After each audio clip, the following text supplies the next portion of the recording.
ሰላም ጤና ይስጥልኝ ዛሬም ብርቱካን ነኝ ስለመርሳት በሽታ ነው ዛሬም የምንነጋገረው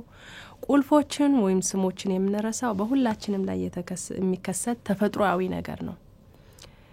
ሰው ቁልፍ ምን እንደሆነ ወይም ስልኩን እንዴት መጠቀም እንዳለበት ሲረሳው ግን ቀድሞውኑ ቀይ መብራት ነው የመርሳት በሽታ ከጊዜ ወደ ጊዜ የተባባሰ የሚሄድ የእውቀት ኮግኒቲቭ ተግባር ማሽቆልቆል ነው ቀደም ብሎ ምርመራን ይጠይቃል 10 የማስጠንቀቂያ ምልክቶች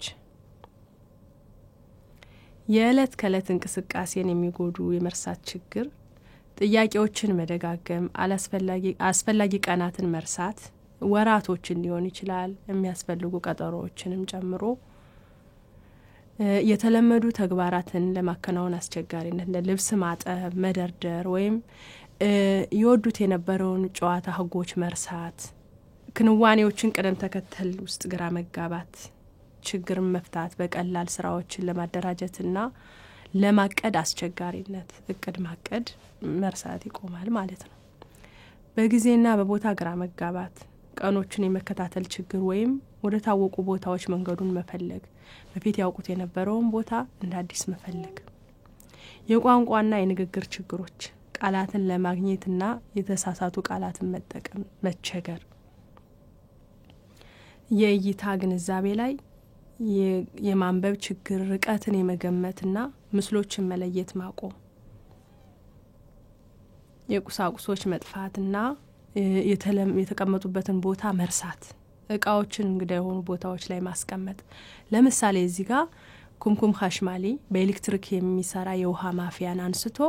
ጋዝ ላይ መለኮስ ሊሆን ይችላል ፍሪጅ ላይ መቀመጥ ያሉባቸው እቃዎች ውጭ ላይ መተው ሊሆን ይችላል በጣም ብዙ የተለያዩ ስህተቶችን ማለት ነው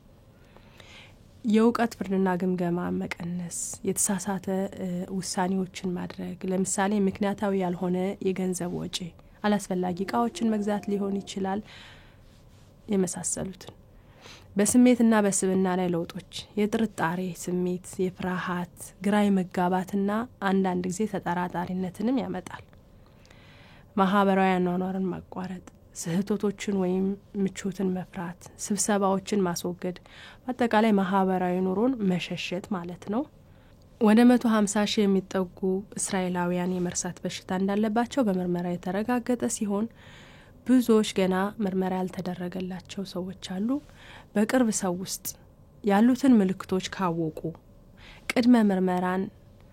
እንዲያደርጉ ይምከሩ ቅድመ ምርመራ የህይወት ጥራት መክፈቻ መንገድ ነው